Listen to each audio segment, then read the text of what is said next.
Hello friends. आज बहुत दिनों के बाद मैं आपके लिए एक वीडियो लेके आया हूँ। तो जैसे कि आप जानते ही हैं कि मैं हेल्थ रिलेटेड कोई ना कोई वीडियोस थोड़े टाइम बाद आपके लिए लेके आता ही रहता हूँ। आप सबने मेरी यूरिक एसिड वाली दोनों वीडियोस को बहुत ज़्यादा प्यार दिया है, उसके लिए आपका थैंक्स करना चाहता हूँ। तो आज की हमारी इस वीडियो का टॉपिक है कि क्या हमें मोच निकलवानी चाहिए, यानी कि जो एंकल में स्प्रेन आ जाती है, क्या हमें उस मोच को निकलवाना चाहिए किसी के पास जाके या घर पे खुद। तो इससे पहले मैं आपके साथ एक किस्सा शेयर करना चाहता हूँ और इसी के कारण मैं आज की ये वीडियो बना रहा हूँ। तो मेरे पास थोड़े दिन पहले एक पेशेंट आई जिनके पैर में इंजरी थी। उसके बाद मैंने उनको बोला कि आप एक्सरेस करवा के मेरे को दिखा दीजिए, सो दैट मैं रूल आउट कर सकूं कि कोई फ्रैक्चर या कोई बोनी इंजरी तो नहीं है। तो जब वो ये सब करवा के अपना एक्सरेस लेके मेरे पास आई तो मैंने बोला कि बोन में कोई इंजरी नहीं है, आपको मोच आई हुई है। तो उनका डायरेक्टली क्वेश्चन था कि डॉक्टर साहब ये तो फिर निकलवानी पड़ेगी। तो उसी से मेरे माइंड में ये टॉपिक स्टक किया कि आज मैं आपके लिए इसके बारे में अवेयरनेस वीडियो बनाऊं कि क्या हमें मोच आने पर मोच निकलवानी चाहिए या नहीं। तो इससे पहले मैं ब्रीफ में आपके साथ ये डिस्कस करना चाहता हूँ कि एंकल स्प्रेन या फिर मोच क्या होती है। तो जब हमारा पैर कहीं आते जाते या कुछ सीढ़ियां चढ़ते या उतरते या कुछ भी करते हुए हमारा पैर अचानक से मुड़ जाता है, हाई चांसेस होते हैं कि हमें मोच आ चुकी है या फिर एंकल स्प्रेन हो चुका है। और इसका हमें सबसे पहले इस बात से ही पता चल जाता है कि एकदम से बहुत ज्यादा दर्द होने लग जाती है। तो उसमें काफी सारे प्रिकॉशंस हमें लेने पड़ते हैं और क्या क्या करना होता है और क्या नहीं करना होता वो मैं इस वीडियो में आपके साथ शेयर करूंगा। अगर हम मेडिकली इस चीज को देखें तो जो हमारे टखने के पास लिगामेंट्स होते हैं, रस्सियां होती हैं, दो हड्डियों को एक दूसरे से जोड़ने वाली जो रस्सियां होती हैं, उनकी इंजरी या उनकी चोट हो जाना या उनका टूट जाना या उनका ढीला पड़ जाना, उसी को मोच बोला जाता है। और अगर आपको ऐसी कोई चोट की शंका है कि आपको मोच आ चुकी है तो आप कभी भी मालिश वगैरह के चक्कर में मत पड़े, उससे आपकी चोट और ज्यादा बढ़ सकती है। अगर आपके पैर में मोच आई हुई है या फिर आपको अभी कंफर्म नहीं है कि पैर में मोच है या फ्रैक्चर है, तो आप कभी भी मालिश वगैरह के चक्कर में मत पड़े। आपको मोच निकलवाना या ऐसा कुछ करना बिल्कुल भी नहीं करना चाहिए। इससे आपकी जो चोट है वो बहुत ज्यादा बढ़ सकती है और कुछ रेयर केसेस में आपको सर्जरी तक करवानी पड़ सकती है। तो इसके कुछ प्रिकॉशंस होते हैं जो मैंने आपको बोला था कि मैं आपके साथ शेयर करूंगा कि क्या चीजें करनी है और क्या नहीं करनी। तो चलिए अब हम जानते हैं कि क्या चीजें हमें करनी चाहिए। तो इसमें मैं आपके साथ 5 चीजें शेयर करूंगा।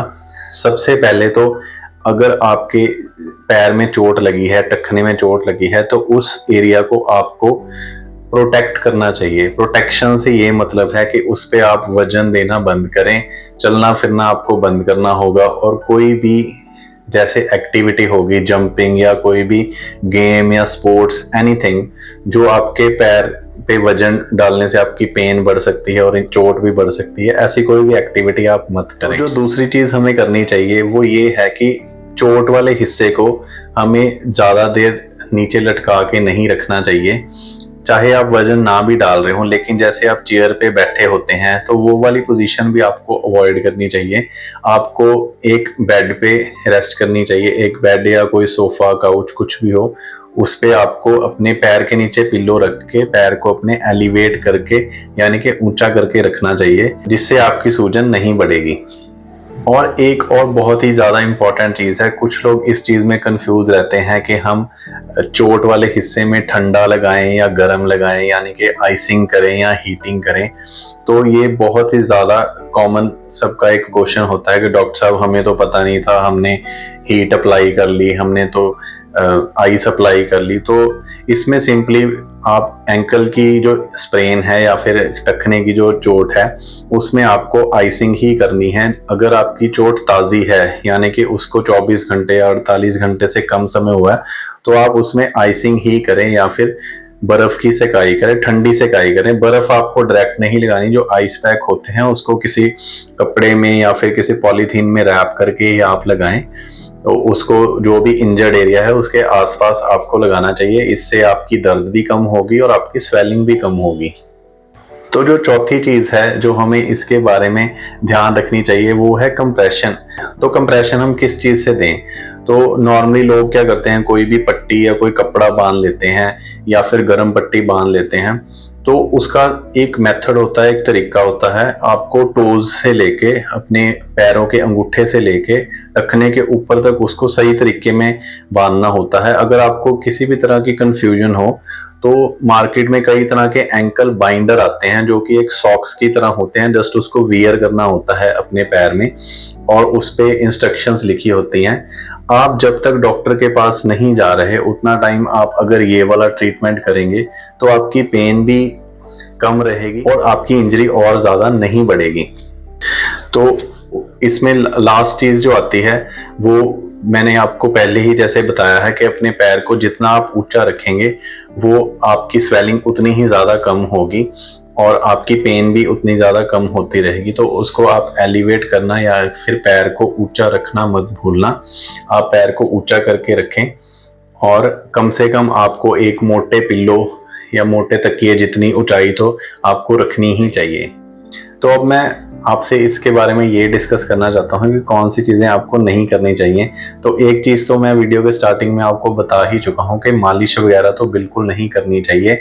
और मोच निकलवाना जिसको कहते हैं कि या मैनिपुलेट करवाना कहते हैं किसी भी क्वैक के पास जाके या जो अपने आप को मैनिपुलेटर मानते हैं। तो कई अपने आप को जैसे बोर्ड लिख के रखा होता है कई लोगों ने कि यहाँ पे हड्डियों का हर तरह का इलाज किया जाता है। तो आप ऐसे लोगों से सावधान रहें जिनको इस चीज की कोई नॉलेज नहीं है, उनके पास आप कृपा करके मत जाएं।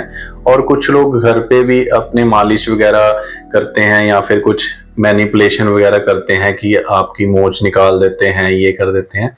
तो आपको ऐसी चीजें नहीं करनी चाहिए और आपको आपके इंजरी वाले पार्ट पे वजन नहीं डालना है। अगर आप वजन डालोगे तो आपकी पेन और इंजरी बढ़ने के चांसेस हैं और अगर कहीं आपको फ्रैक्चर वगैरह हुआ है तो आपका फ्रैक्चर और भी ज्यादा बढ़ सकता है। इसके साथ ही अगर आपकी चमड़ी में भी चोट है या फिर आपको खुली चोट लगी है और ब्लीडिंग हो रही है तो आपको जख्म का भी ध्यान रखना पड़ेगा। उसमें साफ सफाई रखना बहुत ज्यादा जरूरी है। उस पर आप ऐसे ही कुछ भी मिर्ची हल्दी वगैरह मत लगाइए। आपको उस केस में डॉक्टर के पास जाना अनिवार्य है। आप चाहें तो उतने टाइम जब तक आप डॉक्टर के पास नहीं जा रहे, जो मैंने आपको प्रिकॉशंस और केयर बताई हैं, आप ये सब कर सकते हैं। और साथ ही कोई over the counter pain killers थोड़े टाइम के लिए आप ले सकते हैं ताकि आपकी दर्द ज़्यादा ना बढ़े।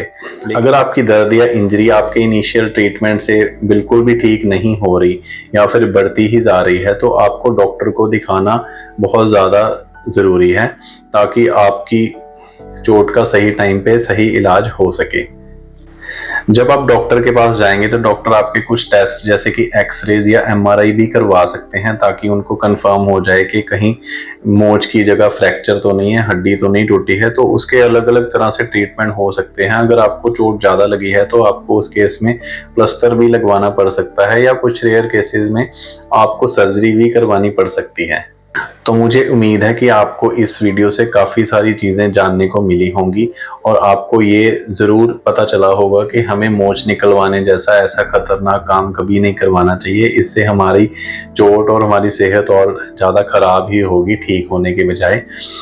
मुझे उम्मीद है कि आपको ये वीडियो बहुत ज़्यादा अच्छी लगी होगी और आज मैंने काफ़ी टाइम के बाद एक आपके लिए वीडियो बनाई है। और मुझे काफ़ी दिनों से ऐसे मैसेजेस भी आ रहे थे कि आपने अभी तक काफ़ी दिनों से कोई वीडियो नहीं डाली है तो आप कोई वीडियो पोस्ट कीजिए। तो उसी चीज़ को ध्यान में रखते हुए मैंने अपने बिजी शेड्यूल में से आज स्पेशली टाइम निकाला है और आपके लिए एक अवेयरनेस वीडियो बनाई है। आप मेरी वीडियोस को और मेरे चैनल को इसी तरह प्यार देते रहें और मेरी वीडियोस को आप शेयर जरूर करें ताकि जो लोग इससे हेल्प ले सकते हैं या फिर इससे नॉलेज ले सकते हैं उनको नॉलेज जरूर मिले। और आप अपना ख्याल रखें, सेहतमंद रहें, खुश रहें। Take care, bye bye.